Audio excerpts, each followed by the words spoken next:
जरूर, मैं इस कहानी को एक किस्से की तरह लिखता हूँ। एक जमाने की बात है, एक पुराने पीपल के पेड़ पर एक नन्ही सी चिड़िया रहती थी जिसका नाम था नीलू।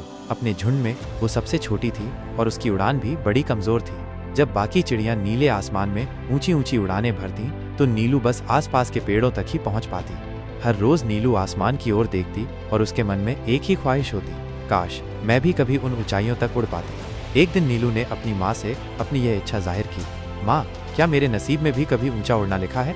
माँ ने प्यार से मुस्कुराते हुए कहा, मेरी बच्ची, अगर तुझे खुद पर यकीन होगा और तू हर दिन थोड़ा थोड़ा उड़ने की कोशिश करती रहेगी तो देखना एक दिन जरूर आएगा जब तू आसमान की बुलंदियों को छू लेगी। उस दिन से नीलू ने अपनी जिंदगी का एक ही मकसद बना लिया, वो कभी हार नहीं मानेगी। हर सुबह सूरज के साथ उसकी आंख खुलती, वो अपने छोटे छोटे पंख फैलाती और उड़ने की नाकाम कोशिश करती।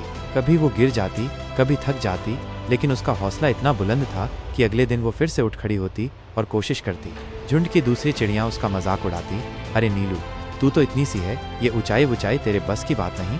लेकिन नीलू उनकी बातों पर ध्यान नहीं देती। उसे पूरा भरोसा था कि एक दिन वो जरूर उड़ेगी। फिर कुछ हफ्तों बाद मौसम ने करवट ली। एक दिन ऐसा तूफान आया कि तेज हवाएं चलने लगी, मूसलाधार बारिश होने लगी और चारों तरफ अंधेरा छा गया। सब चिड़ियां डर के मारे अपने अपने घोंसलों में दुबक गईं। तभी नीलू की नजर एक छोटे से अंडे पर पड़ी जो तेज हवा के झोंके से एक डाली से नीचे गिर रहा था। नीलू ने उस खतरे को देखा और डर के बावजूद उसकी हिम्मत ने उड़ान भरी।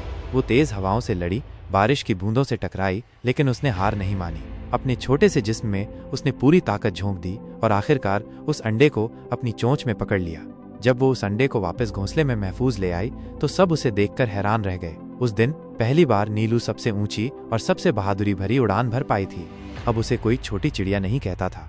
नीलू ने उस दिन ये साबित कर दिया कि उड़ान का सपना देखने के लिए बड़े पंखों की जरूरत नहीं होती, बल्कि